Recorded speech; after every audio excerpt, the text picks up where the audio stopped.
Good evening, everybody. Thank you for attending this meeting of the Licensing Act 2003 Subcommittee on Wednesday, the 9th of April. Before we get started, I would just like to run through some housekeeping rules. There are no planned fire alarms, so if it does sound, please leave via the nearest exit. I'm just trying to switch my own phone off before I tell everybody else to. Toilets are situated at the end of the corridor on the left-hand side against the far wall. And can I ask that all mobile phones are kept on silent, but ideally turned off. My name is Councillor Matthew Lynch. I'm the Chair of Licensing and Public Safety Committee and also Chair of this committee. Can I ask the members on my right-hand side to introduce themselves? I'm Councillor Mark Clifford from the Clayton West and Cuerden ward. Councillor Alex Hilton from Coppell. And can I ask the licensing officer to introduce himself?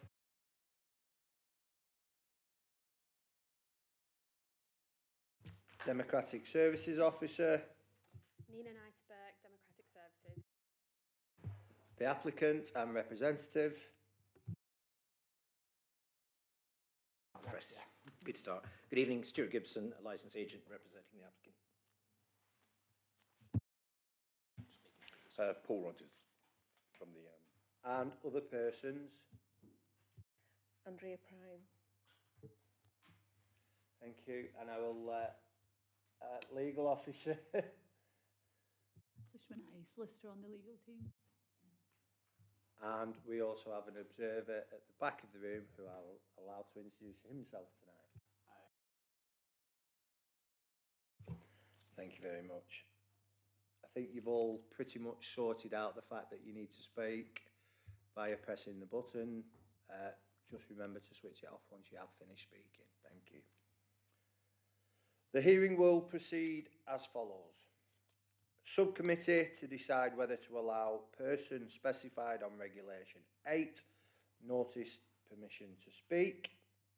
Our licensing officer will outline the report. Questions to the licensing officer for clarification will be permitted from subcommittee members, the applicant, their representative and other persons. The applicant and or their representative will then be invited to make representations in support. Questions to the applicant and or representative will be permitted from the subcommittee and other persons. The other persons will then be invited to make representations. Questions to the other persons will be permitted from the subcommittee and applicant or representative. The other persons will be invited to briefly summarise if they wish. The applicant representative will be invited to sum up if they wish. The applicant and or representative, other persons and officers who are not directly supporting the subcommittee will be excluded from the meeting at this point as we enter deliberations. Following deliberations, we will request that the applicant re-enter the meeting so that I can deliver our decision. The applicant will be issued with a detailed notice of decision within 5 working days after this hearing. You will also find a copy of the procedure in front of you, and I will refer to where you can find that in the agenda pack shortly. I will now open the meeting. Apologies. We've had apologies from Councillor Julie Berringer and Councillor Hilton is attending as substitute, and we've also had apologies from Will Sutton, one of the other persons. Thank you. Item number 1, declarations of any interest. If a member has a pecuniary interest, they must withdraw from the meeting. Normally, you should leave the room before the business starts to be discussed. You do, however, have the same right to speak as a member of the public and may remain in the room to enable you to exercise that right and then leave immediately. In either case, you must not seek to improperly influence a decision on the matter. Is there any interest to declare, members? No. If you do feel at any time that you do have an interest to declare, please do so.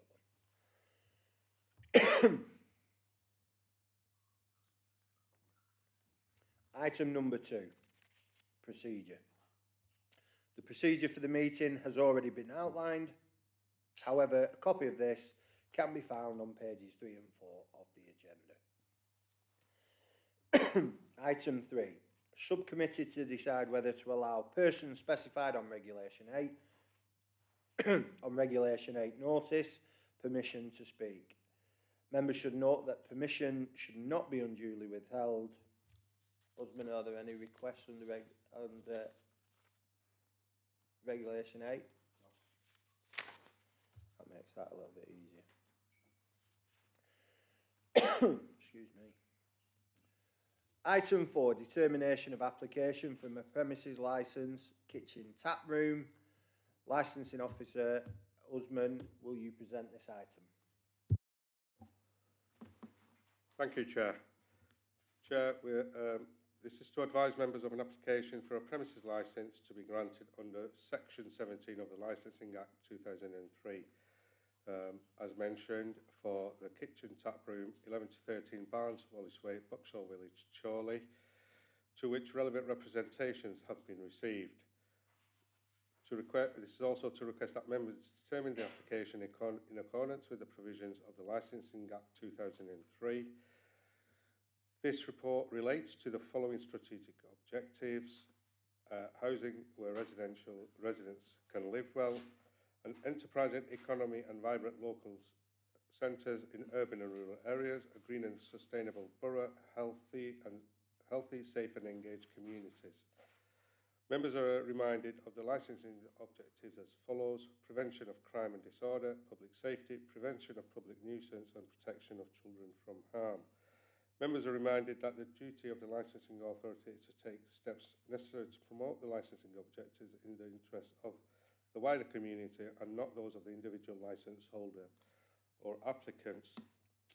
Chair, an appeal against the decision of the Council may be made to the Magistrates' Court within 21 days of receipt of the determination notice, which will be delivered to all relevant parties after the hearing.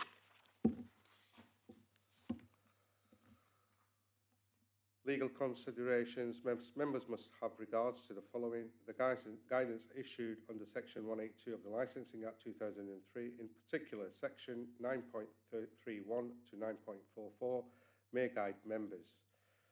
The Council's Statement of Licensing Policy effective from 2021 and the Licensing Act 2003.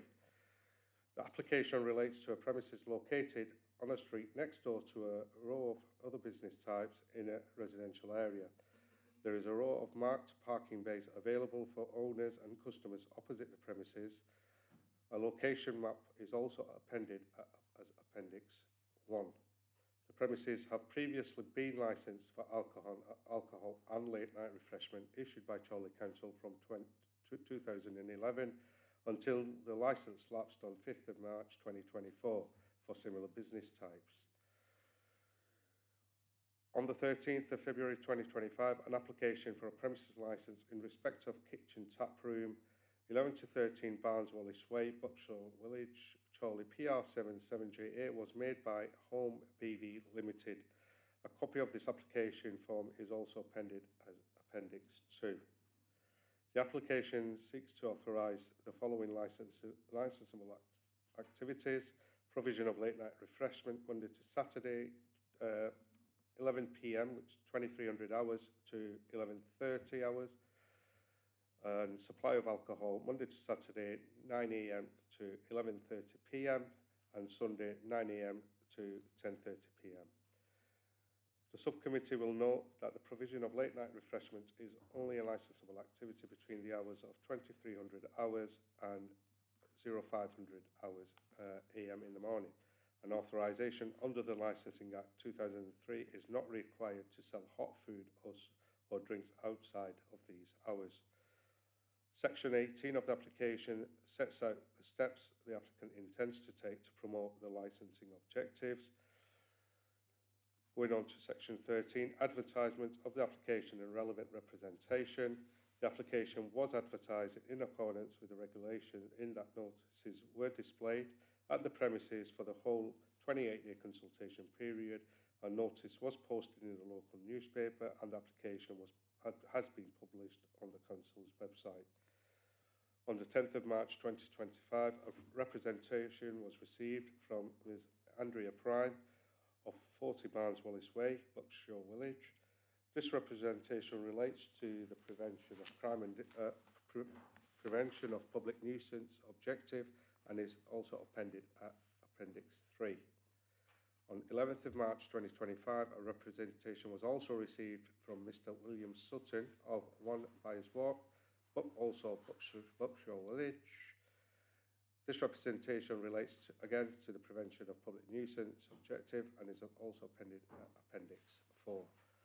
Chair, can I also mention here that unfortunately Mr Sutton hasn't come in this afternoon, but he did send an email this morning in relation to his representation, which has been forwarded as a supplementary evidence. And I'm sure there'll be questions and answers later on based on that email. Yeah, the questions in the email, I think it would be prudent to ask them, if you want to ask them on his behalf as part of the questions from the other person to the applicant. I think that would be the right way to go. That's fine, Chair. Okay, thank you very much. Questions from members?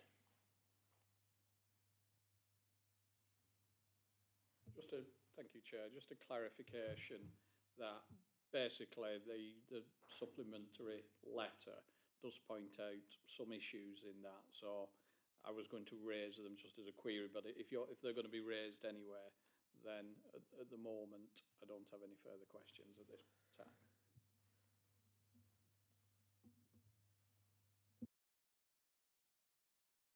Chair, I will raise some of the questions which are relevant to this particular application, which are mentioned in that email.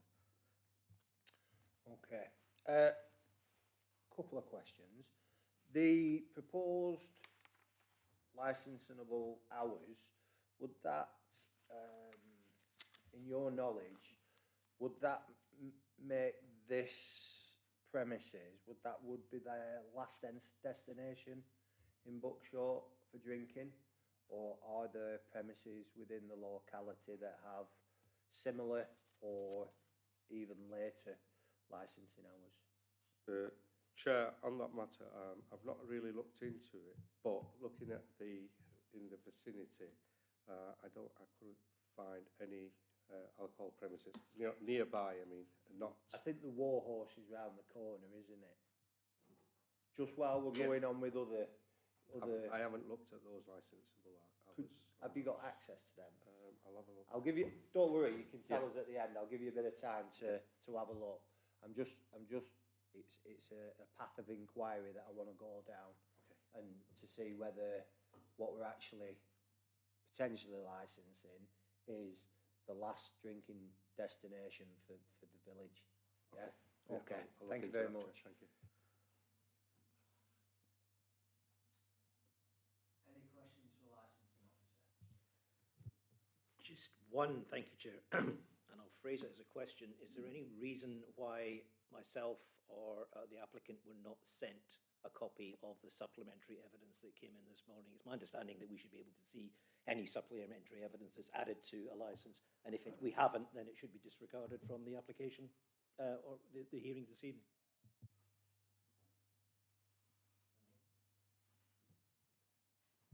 It only came in 12 o'clock or something like that. I sent it to Nina. What time was it? About 12. If that's the case that you weren't issued it, can I apologise? I am happy to adjourn this meeting so that you can fully have access to that. And should you need to, we can come back and discuss it further. But if you need time to do that, I'm happy to adjourn the meeting.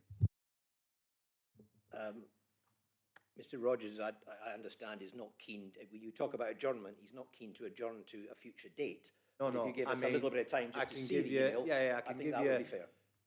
15 minutes, 20 minutes. What? I think that would be fair if we Right. could see in advance. In 'cause that we haven't- case, have no I'll- knowledge of that. I'll adjourn the meeting. Have you got the documents now?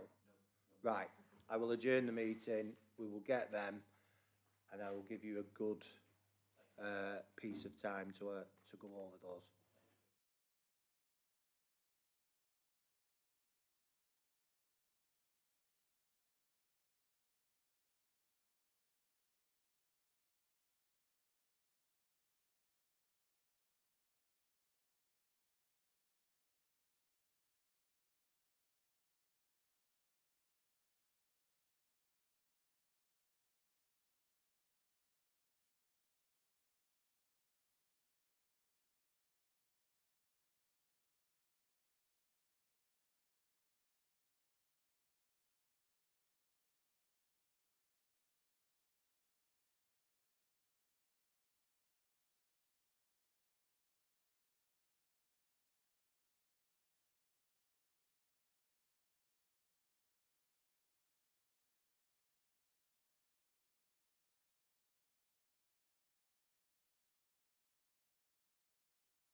well, I can repeat it later.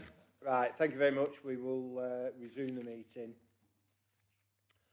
Okie dokie. So, we're at the point where you were going to ask questions of the licensing officer. Thank you, Chair. That was my only question. Okay. Any questions for the licensing officer?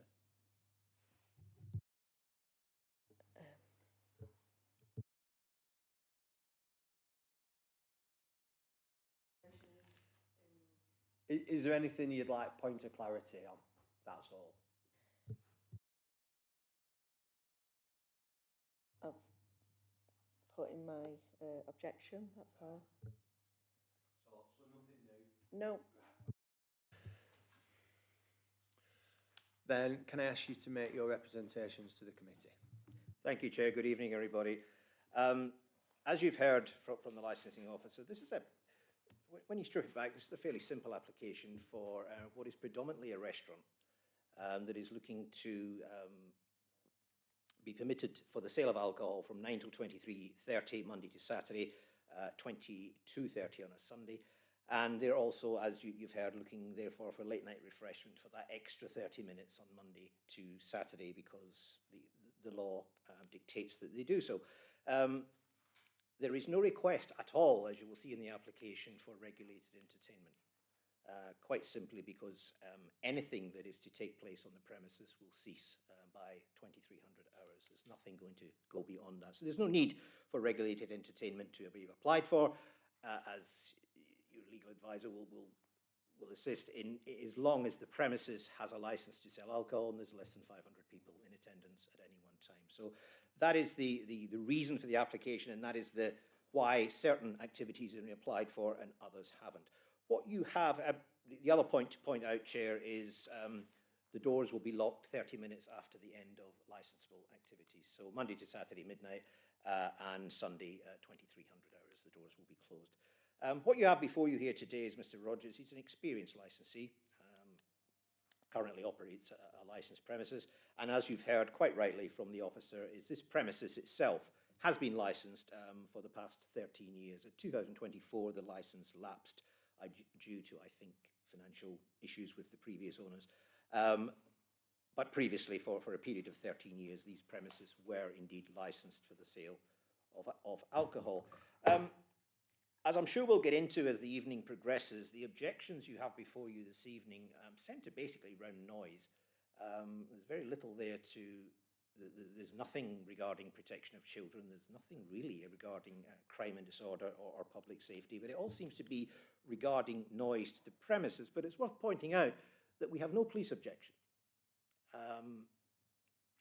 Relevant because some of the objectors have mentioned that complaints have been made about other properties to the police, but the police are quite happy with the application.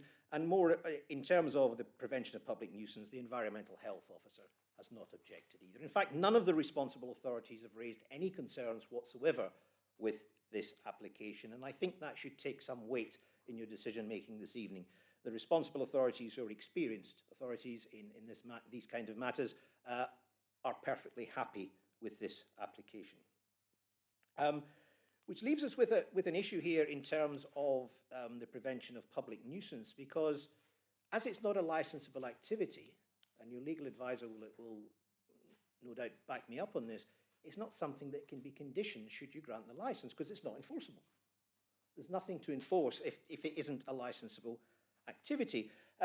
For residents or those in the locality to pursue if they believe there is noise nuisance at these premises, they'd have to probably go down the statutory nuisance route to make that particular complaint. But that said, I think it's very important to note, and as we would be quite happy for you to condition these, but it would, as I say, to my understanding, it would be a pointless exercise because it's not something that officers could enforce as conditions because it's not a licensable activity. But it's worth pointing out various points that the applicant has put forward.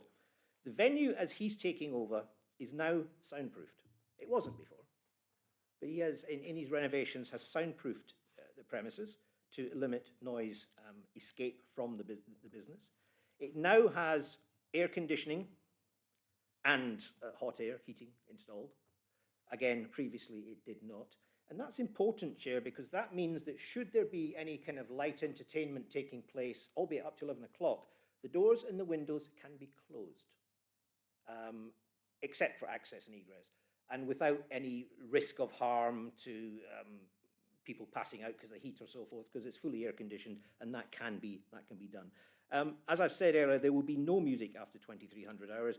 And when we talk about music, we're talking about, in terms of potential live music, a two-piece band maximum. We're talking about comedy nights. We're talking about karaoke. That's the type of thing that the premises are going to be used for. It's not sort of some undesirables showing up with rather long hair and plugging into amplifiers and letting rip. It's not that kind of business at all, and they've no intentions of doing that. At the end of the evening, the guests who wish to take taxis home will be encouraged to wait inside the premises until their taxi arrives, and then they'll be ushered out to, you know, I'll use my name, Taxi for Gibson, for four. Four people will wander out, get in the taxi, and away they go. Any speakers in the premises will all be facing inwards within the premises. And the one point that I will mention is one of the objectors makes reference to the fact there is a stage. He's seen it on a Facebook post or a video or something like that. There is no stage. There is a 15-centimetre raised platform, which is 6 foot by 6 foot. And that's where they will put a piano if they're going to use as kind of background music and so forth. The application or the business model is not how people would have you believe in the objections. It's not going to be this loud, rowdy, noisy place. It's going to be predominantly, as I say, a restaurant providing other light entertainment to attract customers to come to the venue. Now, there is, in fact, space outside to be used by and this obviously, thank you for that, Chair, but it's very helpful to read the email, but this seems to be the main concern of the objector who's not present this evening. And there is an outdoor space, and there is potential for 40 people to sit outside. I believe there's a big pavement area outside the front of the premises, and it will be directly just outside this venue. There's some wild and spurious claims that as the applicant's wife is the manager of the estate agent next door, it will spread. Well, that's not going to be the case, because the gentleman tells me his wife is leaving the business in 6 weeks' time, and they have no rights to use in front of an estate agent. So there would be people allowed to sit outside and make use of the facilities outside. What the applicant is happy to do is limit that to the end of consumption, and I think that's important, not just licensable activity, the end of consumption outside to be 2300 hours. And that mirrors exactly what the premises down the road has, home. Home premises down the road has people sat outside till 2300.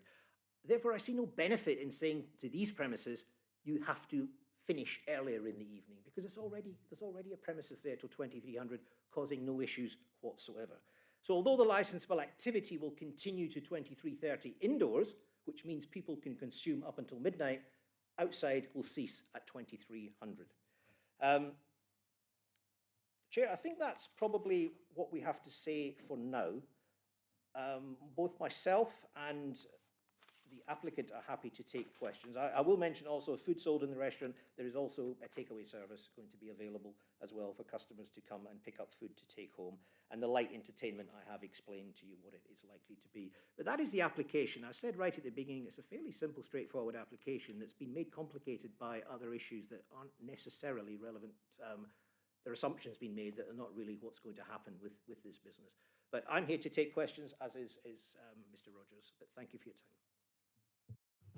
Thank you. Questions from the committee? Councillor Clifford. Thank you, Chair.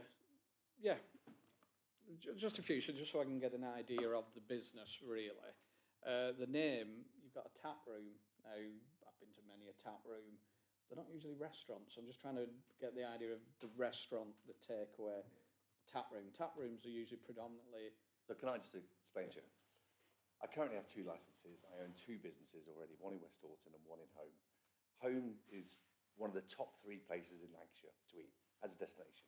And you can check that out on social media and everything else. The last thing I'm going to do is complicate what I have by opening something that, as Stuart described, with regards to guitars and noises and everything else. The current building has failed, I think, 3 times as being a takeaway. And it fails because of what they do and how they do things. I've got 35 years experience of opening restaurants and bars and hotels. My theory was, instead of me watching another place fail, because all that will happen is another restaurant will go in there, they will look at what we do at home, and they will go, we want to copy that. But they'll fail at it because we only have a finite amount of customers at that particular level. So I decided to take it on because I wanted to open something that complemented what we already have at home. But at the same time, I didn't want to be competitive, and I wanted to bring something else into the village. Everybody in that village loves home, bar a few. I get it, it's not for everybody. People, all my customers and my guests and everybody say the value we have added to Buckshaw Village has been brilliant because we are an alternative, great local venue. The kitchen tap is this. It's sort of 3 businesses in one. It's got a kitchen, it's a beautiful entrance as you walk in, and you get takeaways. We've got what we call Monty's sandwiches, great big doorstep sandwiches, great theatre stuff. We then do real modern day smash burgers, dogs, dirty fries, a total complete difference to what we do down at home. Now, of course, I then got the additional room to go with it. So we called it the kitchen tap. There's something going on here, home, restaurant, the kitchen tap. I'm renaming my other business over in West Orton, which is called Provenance Food Hall. I've got a butcher's, a deli. They all supply my restaurants. They also supply the kitchen tap. This is not grunge stuff I'm talking about.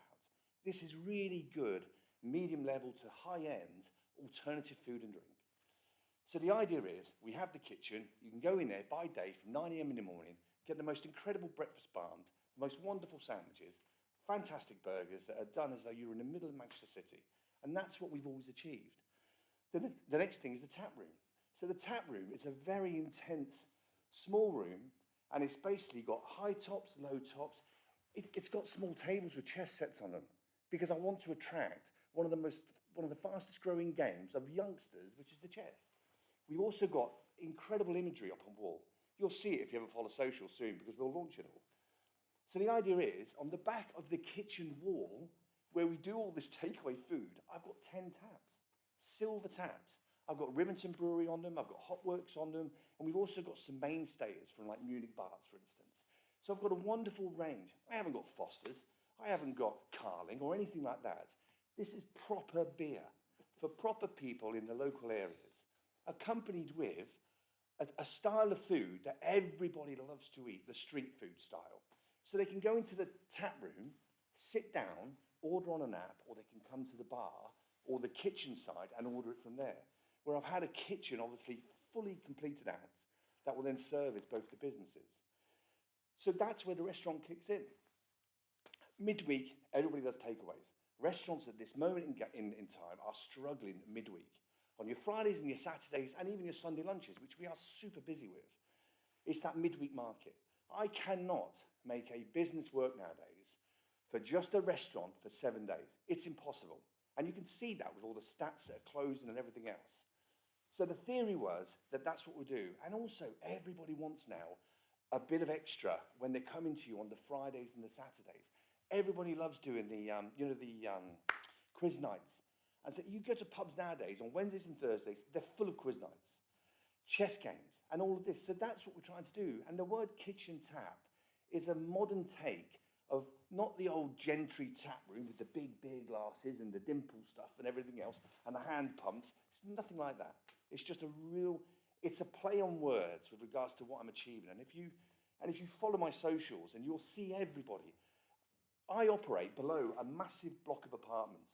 Not one of them has objected. In fact, it's the opposite. I've got a guy that lives right above me, and he says to me, Paul, can I pass down a bucket to put some beers in? Everybody around there is waiting for the kitchen tap because it's an alternative to home. They have absolute faith in home and they have absolute faith in the kitchen tap and what we're doing. So I understand fully your thoughts because everyone keeps saying to me, what, Paul, do a tap room? No, Paul doesn't do tap room. Paul does something that's totally different. And honestly, you'll see it. And that's what the application is about. So forgive my lots of words. I possibly could have summarised it a lot better, but that's the kitchen tap anyway. I'm sure you'd make a great politician one day. Thank you. Go to, is it a follow-up or another question? Because I'll go to Alex first. Yeah, all right. Just in terms of, it's, as the representative mentioned about the air conditioning and the speakers will be facing inwards. So there's no outdoor speakers at all, is there? And instead of just where you said could close the windows, would there be an idea that you would be keeping those windows closed? Right. So The actual windows are all sealed. They're 15 mil, 20 mil plate glass. They're exactly the same ones as I had down at home. You know, I put air conditioning in because one of the old complaints, and I remember the Taste of Thailand, it was the previous people, and they were, to coin a phrase, and I agree, horrific, okay? They had all day drinking, you know, the type of, I forgot what they call it now, £40 for 6 hours type thing. It was horrific. It is not right for that village. And it's certainly not, it doesn't compliment me down at home, far from it. So we all have, I think it's 15 mil or 20 mil plate glass. I installed air conditioning so I can have the doors always shut. They used to always be open because it was too hot inside there. So I've literally spent £6,000 installing air conditioning in both sides as well. So I have continually thought about the previous problems. I'm local. I run a local business. 80% of my guests are local. The last thing I ever want to do is to spoil that. And I'll put my hand in it. Every now and then, we get it wrong. But we make adjustments to it. I'd lie to you to say if I never got it wrong. But we make adjustments to it. We rethink what we're doing. If someone has the courtesy to tell us, then we are happy to change it. Because the last thing I ever want to do is make people around me angry. It's just not worth it. Councillor Hilton. Thank you. I'm sure you accept that this is a residential area or partly residential area. So if there were to be people outside, because you said there could be up to 40 people outside drinking alcohol, that could result in noise. If you felt that they were particularly noisy, how would you tackle that, particularly as the premises are soundproof, so you might not actually be aware of that? Yeah, sorry, what do you mean by be aware of it? If there are people causing excessive noise outside, how would you tackle that, and how would you be aware of that, considering that it's soundproofed inside? So, generally speaking, well, for one, all the glass windows are fully open. Where the bar is, you can see right outside. The second thing is, if everybody is outside, then we are constantly clearing glasses, and you can obviously keep an eye on it. The only thing that I could probably refer to with regards to how we manage it is my business 5 doors down, and we're constantly in and out. And that's got double doors, and we have no issues with that. It tends to be that the type of clientele that are at our place aren't necessarily like it. Now, I'm not ignorant to that, because when we're dealing with alcohol, it all goes out of the window. I get it. But we just tend to just keep an eye on things out front. We actually work with all the guests that are always with us. And I don't get those issues outside the front of home, which has 36 seats outside. And in all fairness, for the summer months, I mean, we're talking weeks, not even that. At that time of night, that is. Generally speaking, everybody's gone by then. So, Just, I'm going to weigh in on this. I think if you look at agenda page 23, item D, under the prevention of public nuisance, I think there's a condition there that states, item C, public safety. Staff will be trained in conflict management. If they are unable to quickly diffuse the situation without risk to customer or staff, they are instructed to call the police. Does that answer your question as in regards to that? It doesn't, Chair, no. I'm not talking about conflict. If people are drinking and they're making excessive noise, my question is, how would you manage that if you were to come across that situation? I think with regards to my licensed manager, they're fully aware that there are neighbours around us, just as I am at my other property just down the road. And again, I'll refer back to the fact that, you know, we are respectful of our neighbours. We would simply say to people, needs to calm down out here. We'd also have signs out as well, just to say. Thanks.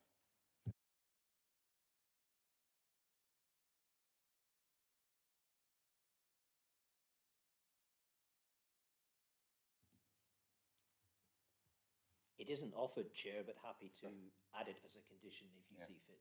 No problem with that at all.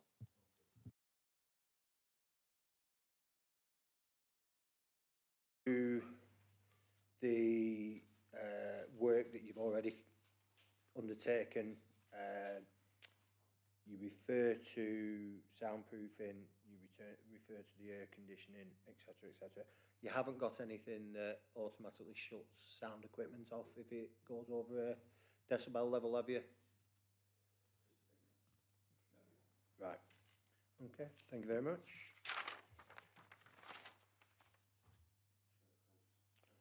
Yeah.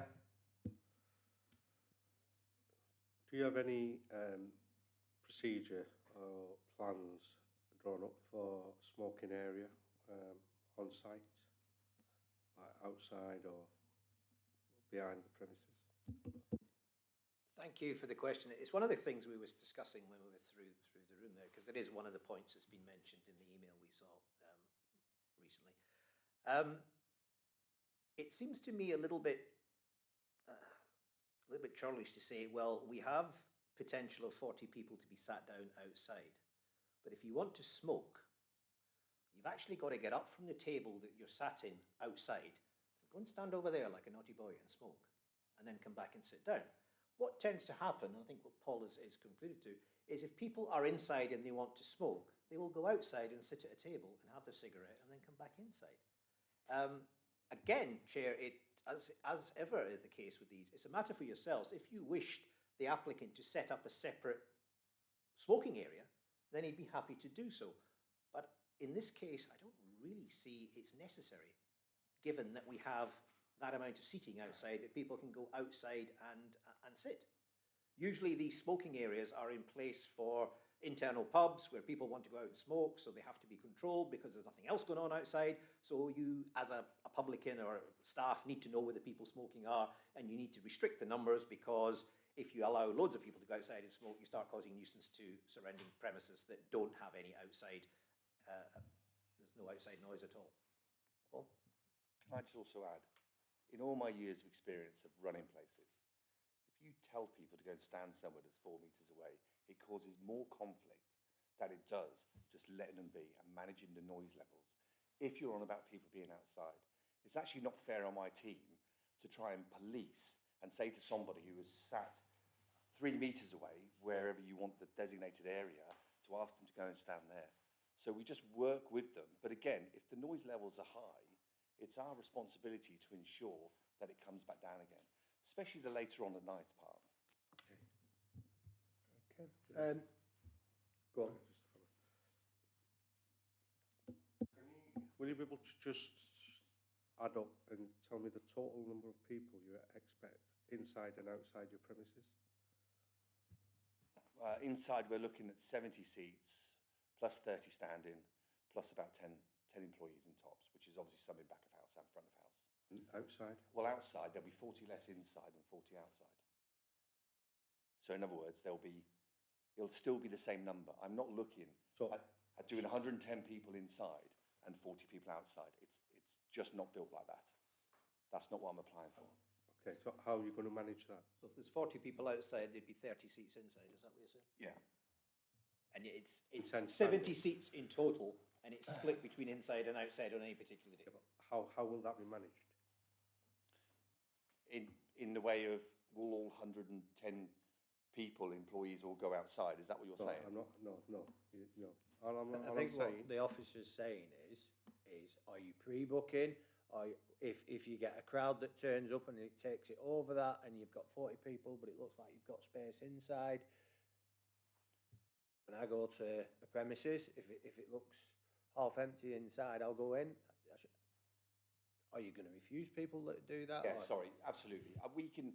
We can only manage and look after guest satisfaction through a target amount of people. We've also got a takeaway business here. The takeaway business is just as valuable to me as the internals. And if we flood the internals with too many people, including outside, it'll kill my takeaway business. And that's what makes takeaways fail. They try and do everything in 2 hours. As opposed to me, I'm managing the takeaway business the same as a reservation system. So is it fair to say that you're going down the quality, not the quantity route? Absolutely, yeah, absolutely. Okay. One question that I'd like to ask, just looking at your standard opening times that you've put forward, you don't seem to have any for bank holidays. Is that an oversight? Is that something that you've looked at, or is that something that you're happy for it to be considered just as standard opening? Right, okay. I tend to treat bank holiday Mondays the same as a Sunday, is what I do, if that's what you're looking for. Right, Which would be less hours. Yeah, which is less hours. right, okay. Right. Right. Any further questions? Yep. Are there any specific permissions which you may require in order for you to have certain amenities outside of your premises? Have you looked into that? Such As putting seating outside, having people outside smoking, you know, anything in relation to the lease? So the area in front of the shops is obviously private property. I don't know your situation about ownership or leasing or whatever. However, there is a management company that are managing that site and the frontage. Have you got all relevant permissions in place to have seating outside? So currently at home, I've been operating for 4 years post-COVID. First thing I did was phone up Mason Owen, who obviously reports to the landlord. And I told him what I was doing. I phoned up my insurance company. We wrote out the plan for it. Mason Owen came back to me and said, Paul, I'm perfectly happy for you to be out there. And so's the landlord. And all I'm doing really is mirroring Subway, chairs and tables, who probably never asked, but they're just like 2-3 seats. Next door, Nana Jan's. They've got chairs and tables. Even Bernardo's occasionally have a chair and table, although granted they're probably selling it. And then obviously there's myself as well. So one of the questions that's going to be asked, and I'll do it now, is this something that can be evidenced that permission is in place? Is this a verbal agreement that you have? Yeah, so as I said, 4 years post-COVID, phoned up Mason Owen. He said to me there's absolutely no problems with it at all because the council haven't... But that's in regards to home. That's in regards to home. I'm talking about this premises, which we have to deal with. I've just gone through a similar licensing meeting where there was no clear reasoning to discuss one side to the other. In this situation, as you have a site not too many doors away and you are responsible for that site, I think we can give a little bit of leeway as to link. However, let's deal with this particular site in particular. Have you got a similar agreement in place, verbal, written, that allows you to use that frontage? So am I right in thinking that at this stage there's no agreement in place? However, I've not phoned them out, right. but I'm just wondering with regards to the licence aspect. Sorry. Just Chair, I was going to say, and again, your legal advisor can assist, this is not a licensable matter because you'd have to ask yourself, which one of the 4 licensing objectives is this affecting? It's not a matter for the license, for yourselves as a committee today to consider because it's not a crime and disorder issue, it's not safety issue, it's not public nuisance of noise, and it's not protecting children. So it doesn't fall into one of the 4 objectives. And for anyone to ask for sight of leases is absolutely, it's just unheard of really, in terms of to allow a license application to proceed. It's not necessary. In fact, as you know, you can apply for a license before you've actually signed the lease. A lot of people do because it's conditional on my business model says I need a license for this business to work. I'm not signing a 15-year lease until I get my license. So a lot of people apply for a license before the lease is even signed. I think you'll be aware that obviously, had it been highways, you would have now had to apply. And I'm sure there will be people in Buckshaw that are still pushing adoption for particular areas, and it may well change. And I say that as the former councillor for Buckshaw, so I know the area all too well. Right, thank you very much for that. Any further questions, Usman, or is you satisfied? Fine, thank you, Chair. Okay. Therefore, have you got any questions for the applicant? Yeah, my concerns have been mainly the outside area. I am really encouraged to hear that you've got the soundproofing, the doors won't be open, because yes, that has been a problem before. It is the outdoor area. I have a concern that should say, because we're not far, it's not far from the train station, and you will get people getting off the train, walking up Barnsley's Way, probably sitting outside, think, oh, yeah, empty seats, let's go in and have some drinks. I can't see how you can stop people from doing that, and that will go over. I can't see how you can say you're going to stick to this 70 people when you could end up with a lot of people getting off a train, group of 10, sitting outside on the empty chairs and tables, when you've already got, say, a full house indoors. It's not, I can't imagine that everybody that's accounted for sitting inside is going to be the same people that'll go sit outside. I can see that happening. And also you did mention about... Obviously, the question is has been previously asked, I think, is how you manage that. Is there any assurances that you can give, just expanding on what you've already said? Yeah, I can. I mean, I at the moment, the people get off the train. Nobody comes to home. I think a couple of people may come into home. Anybody that's been into Manchester and had a good time and walks into our places, we just don't serve them. I'm just not interested. Never have been, never will be. And it'll be the same for the kitchen tap. There is without a doubt it's going to be very, very similar clientele, and it will bring in new people because of the style of food, and it's all that range of great beers as well. I've never been interested in a train. The train tends to be, I think the last one gets to us probably about 20 past 10, I think it is.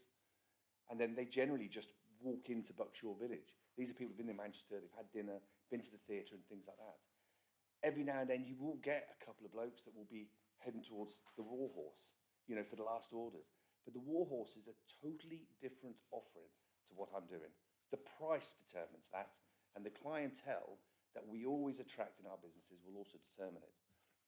I fully understand, Andrea, where the old problems were, utterly. And that was their failure as a business. I don't intend to fail. And to do that, I have to change what we do there, on the whole thing between home and there. So I am fully aware. I know the whole problem on the corners, how it used to be. We've had a couple of problems, but we always look after it afterwards and say, listen, next time we do this, we've got to do it this way, or we've got to do it this way. But, with regards to during the daytime and things like that, the license is sort of allowed. But it is that last minute bit at the night time, in getting the customers and the guests away as such in a relatively calm way, which I think we achieve down at home. I'm not going to do any different at the kitchen tap. Yeah, that's always been my concern, has been the outdoor area, and the noise coming from that. But I was more concerned because at home you have had a DJ on the pavement until after 11 o'clock quite often, and that did raise alarm bells with me. Andrew, because I just thought, what if Through you're the going to chair, do that on... through the chair, please. Is there any substantiating evidence to that, Osman? Is there anything from environmental health, the police, that confirms that was the case? Chair, I haven't got any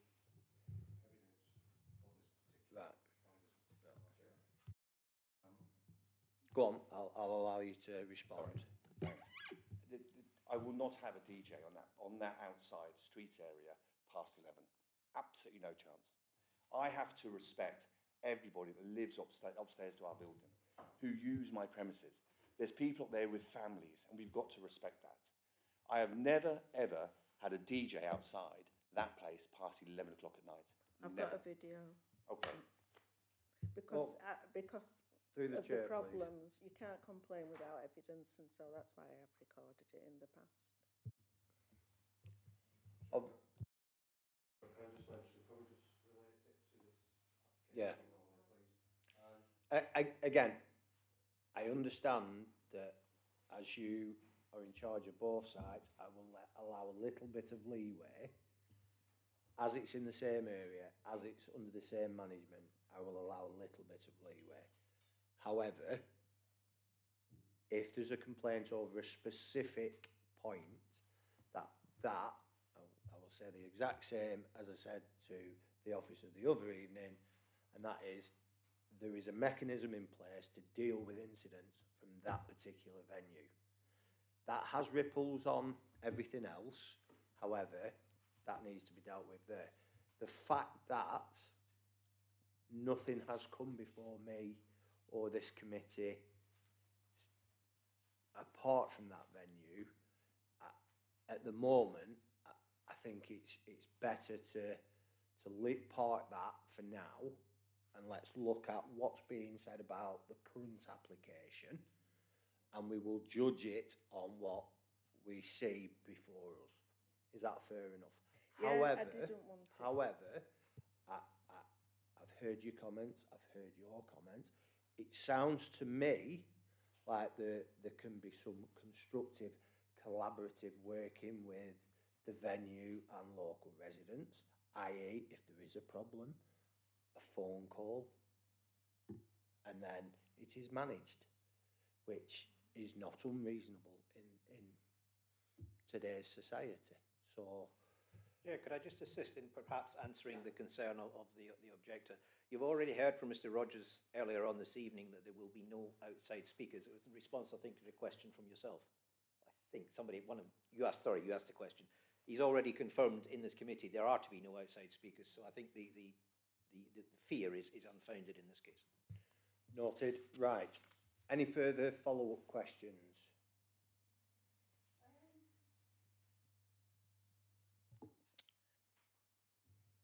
No, I don't think there is really. I've never wanted to. I've wanted to keep that separate. But obviously, No, with it's it being fine. the same person, I've naturally got that concern that that's going to be replicated. Yeah. That's-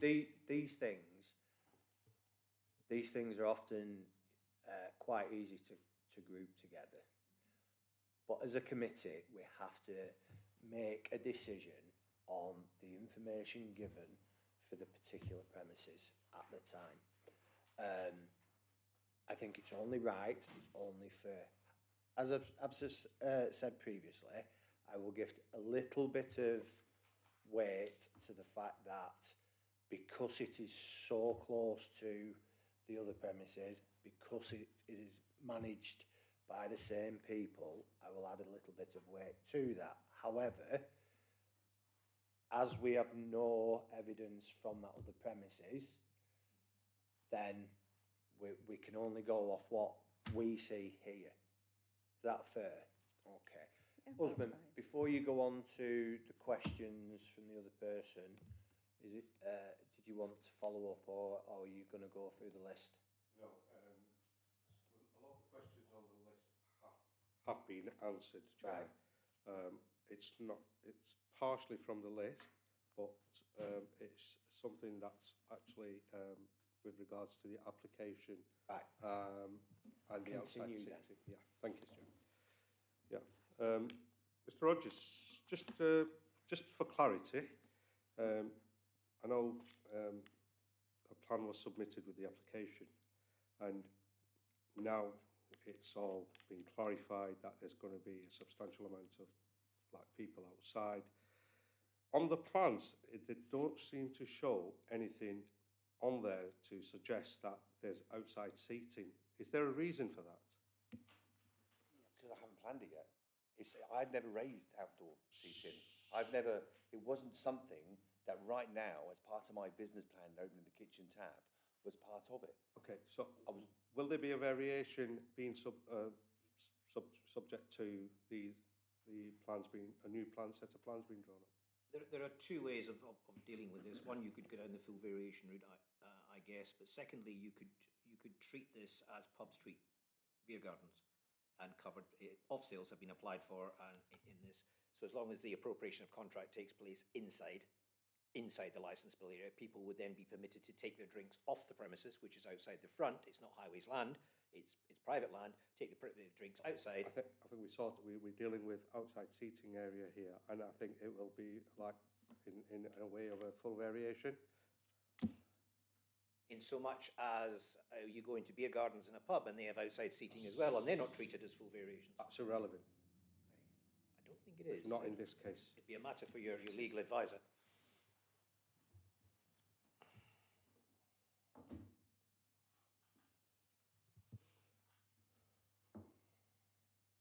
I think it's a careful consideration, but like my colleague just said, it needs to be relevant just to this application.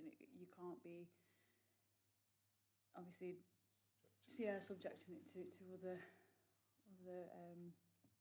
elements. But I would say that there is a little bit of distraction in the sense that we're going sort of off, and it's not relevant to that, but it is important that it's not on the plans. So the points that you've raised about that is important, and I think the ways that we can deal with that is what we were saying, full variation or...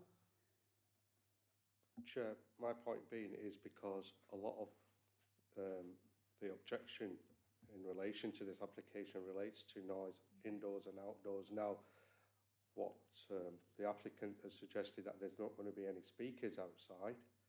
Now, and we're talking, up to 40 people at any one time, hence why I'm asking this question, as it's not been mentioned anywhere on the plans.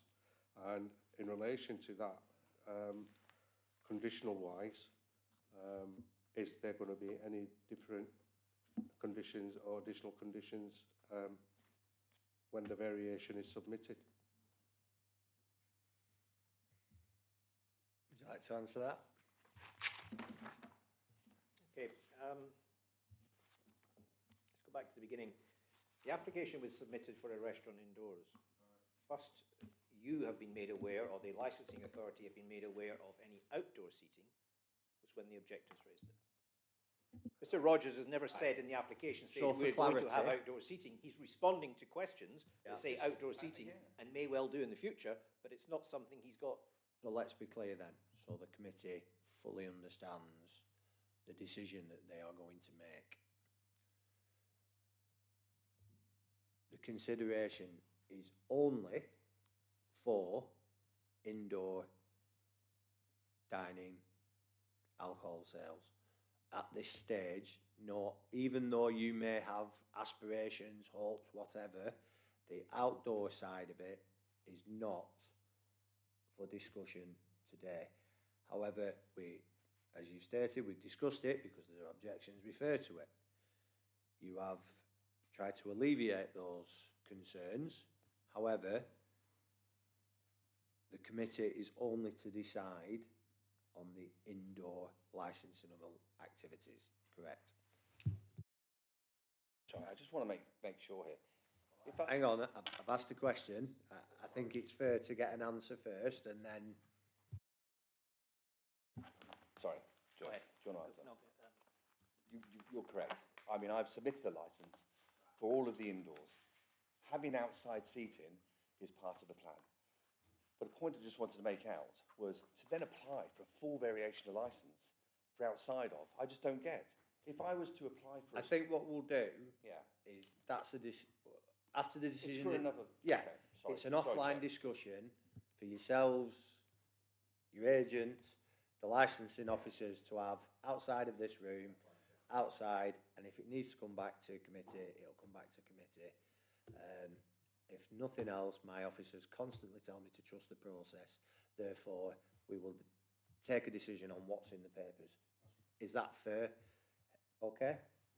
Right, thank you. Chair, that's fair because the licensable area is shown on the plans as the indoor area. Excellent.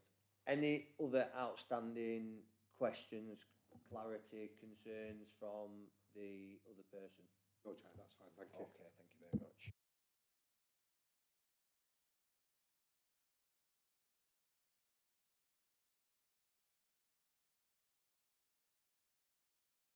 With nobody for responsible authorities.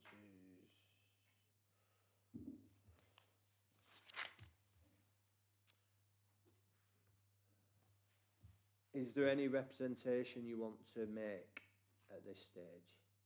Any statement that you'd like to, having heard everything, is there anything you'd like to say? I just think that residents do have to be considered. It is in the middle of a residential area, and I think that they've always got to be considered. And it is like the noise outside rather than what's going on inside. So. Any questions? Any questions?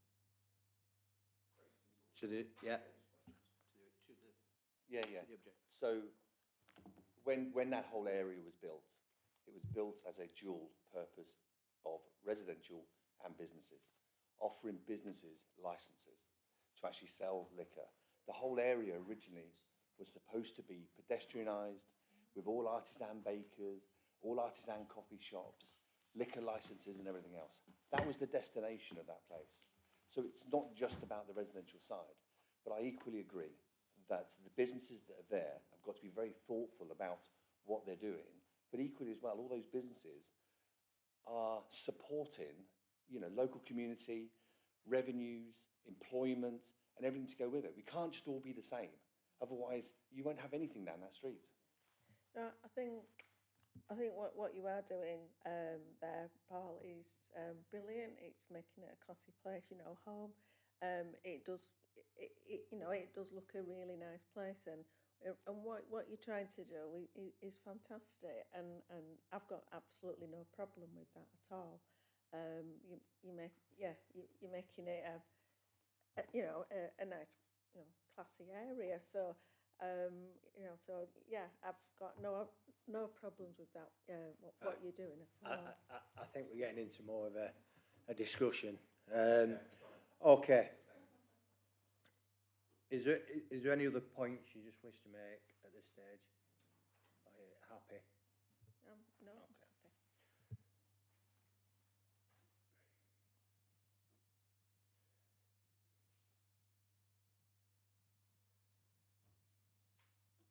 Do you want to make any further comments for summarising what you've said? Or I think you've got the gist of it, really. And just like to add, it's not like I've bought a house opposite a pub and then started complaining. When I did buy that house, it was a barber shop as well. So just to get a picture that, and also there wasn't. The previous owners bought the barber shop and then turned it into a bar. That's where we are now. Okay. Would you like to sum up for the committee? Couple of points here, thank you. I think it's fair to say everyone in this room can not fail to walk away and be impressed by Mr. Rogers to my right. He seems like an absolutely outstanding business owner and restaurateur. And I, for one, know this is not the common purpose when you bring people to hearings, and that people are not always as articulate as Mr. Rogers was, and I thought the answers he gave today were outstanding. Secondly, I think it's worth just reminding the room, as you've heard this evening, these premises have been licensed since 2011 through to 2024, and you've heard comments of they were horrendous. What you've heard here today is Mr. Rogers is changing that totally, or turning it totally on its head, 180 degrees turnaround in what he's trying to offer. So yes, you've the area has had a licensed premises for a number of years, which were problematic. What you've heard here this evening is, again, a licensed premises coming into that particular venue, but it is going to be far from problematic going forward, and in fact be an asset to the village. And I would ask, as we have cleared up the issue of outside and inside, that you grant the licence as applied for. Thank you. Thank you very much. Okay, we will go to the decision-making process. Can I ask everybody that's not included in that to leave the room?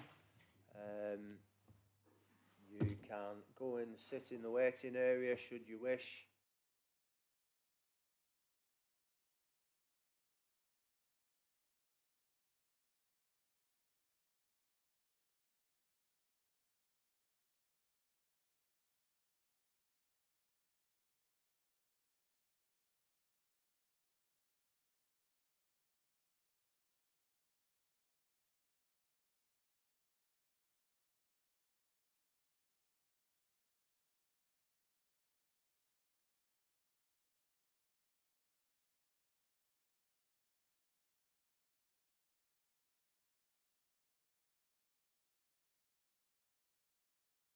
Harvest Day, is that Sunday to Wednesday up to 1 o'clock, open till 1:30 a.m. Thursday and Saturday till 2 a.m, 2:30 a.m. Warhorse, Monday to Sunday, alcohol till 12, open till 1. So we did ask for it. Okay, thank you very much.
Sorry. Obviously, we've just been discussing. We just have a point of clarification. Don't recall seeing anything. Certainly didn't hear anything about CCTV. Will you be having some? It's installed. That's fine. That answers that question.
implemented within the operating schedule, alongside additional conditions requested by the subcommittee.